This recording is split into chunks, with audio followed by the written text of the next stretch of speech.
লক্ষ্মীর ভান্ডার না নিলেই মিলবে রাস্তা। রাজগঞ্জে অবরোধ ঘিরে বিডিওর মন্তব্যে তীব্র বিতর্ক। রাস্তা চাইলে লক্ষ্মীর ভান্ডার ত্যাগ করুন, এমন বিস্ফোরক মন্তব্য করলেন পশ্চিমবঙ্গ সরকারের এক আধিকারিক।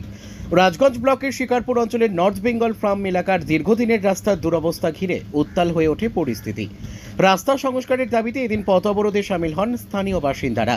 বিশেষত মহিলাদের সক্রিয় অংশগ্রহণে অবরোধ চরমে পৌঁছায়। স্থানীয়দের অভিযোগ, প্রায় 40 বছর ধরে ওই রাস্তা খানাখন্দে ভরা। বর্ষাকালে অবস্থা আরও ভয়াবহ হয়ে ওঠে। বহুবার অভিযোগ জানিয়েও কোনো স্থায়ী সমাধান হয়নি।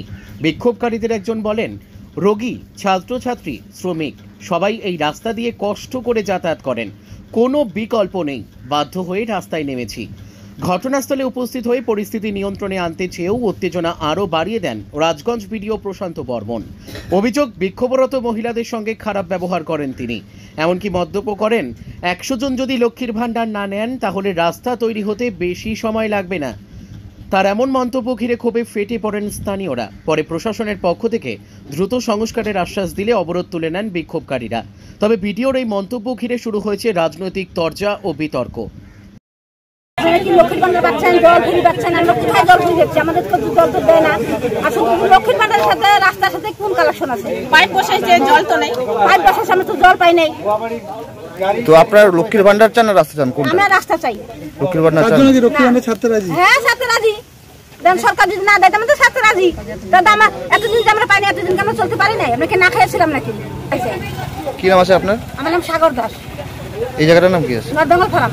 লক্ষ্মীর ভান্ডার পাই, জল ফ্রি পাই। আমাদের ওখানে তো কোনো ব্যবস্থা নাই।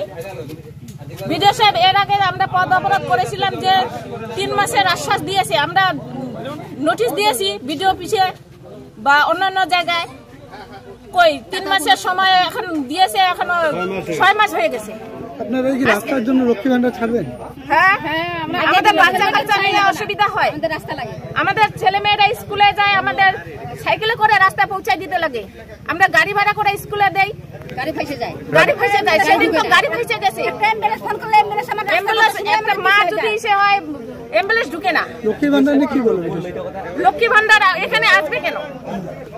এখানে তো জল, লক্ষ্মীর ভান্ডার দীর্ঘদিন ধরে রাস্তা একদম কাদা, রাস্তা বেহাল অবস্থা। সেই জন্য আমি বারবার গেছিলাম অঞ্চল দপ্তরে প্রধানকে জানাই, উপপ্রধানকে জানাই। আমাকে পরিস্থিতি দেয় যে হবে হচ্ছে না। ম্যাক্সিমাম 5-6 বার জানাইছিলাম। আমাকে বলে যে তোমার বুথ দেখলে হবে না, আমাদের আরও 27টা বুথ আছে, সবগুলো বুথকেই দেখতে লাগবে। তো আমি এদের সেই কথাটাই বলছিলাম যে হয়ে গেলে দিয়ে দিবে, কিন্তু এখনও দিচ্ছে না। তার জন্য গ্রামবাসী সবাই মিলে পথ অবরোধ। কি মনে করছেন এটা? আপনি বিজেপি পঞ্চায়েত দেখি এরকম এই বুথটা আমার, তার জন্য দিচ্ছে না। এই বুথটা শুধু আমার না, পাশে একটা সিপিএমেরও বুথ আছে, সেই বুথটা সেও বলে কি না জানি না, কিন্তু দিচ্ছে না আর কি। আপনি কোন দলের পঞ্চায়েত? আমি বিজেপির পঞ্চায়েত। কি নাম আপনার? অর্জুন রায়। এই যে লোক বললো, কি বলবেন? বিডিও সাহেব তো বলছেন লক্ষ্মী ভান্ডার বন্ধ করো, তোমার বুথের রাস্তা করে দেবো, কিন্তু সব জায়গায় লক্ষ্মী ভান্ডার দিচ্ছে। আমার বুথটা শুধু লক্ষ্মী ভান্ডার বন্ধ করে দিয়ে কি রাস্তাটা হয়ে যাবে? এটাই মন্তব্য কি মনে করছেন?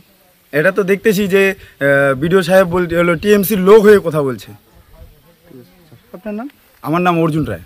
আপনি কি এখানে পঞ্চায়েত? এখানকার গ্রাম পঞ্চায়েত। এটা বুথ নাম্বার কত? এখন একটা আপনারা জানেন যে সরকারি পরিকল্পনা খাতে টাকা বরাদ্দ করে আনতে হবে।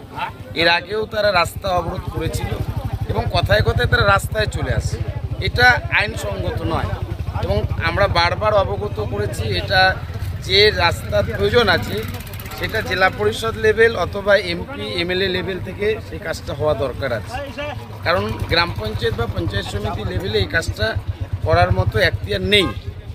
যে টাকার প্রয়োজন আছে সেটা জেলা পরিষদ লেভেল বা আমাদের এমপি এমএলএ বা আদার্স কোনো ফান্ড থেকে হবে। এটা অ্যাকশন প্ল্যানে ধরা আছে বারবার, কিন্তু এখানে কেউ বা কারো মদতে তারা রাস্তা চলে আসে। রাস্তা দেখুন, রাস্তা সলিউশন নট মেথড। রাস্তা কখনো সলিউশন হতে পারে, এটা মাথায় রাখবেন। দীর্ঘ 40 বছর ধরে এই অবস্থা রয়েছে। 40 বছরের গল্প করছেন কেন? আমি আসার পরে শুনুন, আমি আসার পরে দেখুন না, যেখানে যেখানে রাস্তাঘাট হচ্ছে একবারে সবাই ছেলে তো আমরা দিতে পারবো না।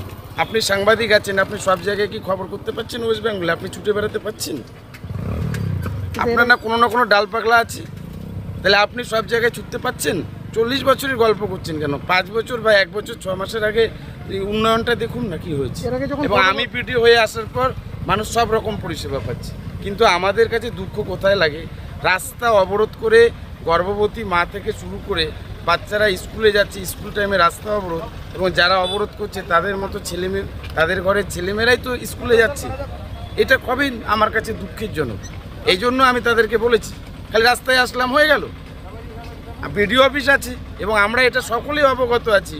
এটা অ্যাকশন প্ল্যানে ধরে অলরেডি জেলা পরিষদকে আমরা এডিএম জির সঙ্গে থেকে শুরু করে এডিএম জেডপি এবং ডিএম ম্যাডাম সকলেই জানি।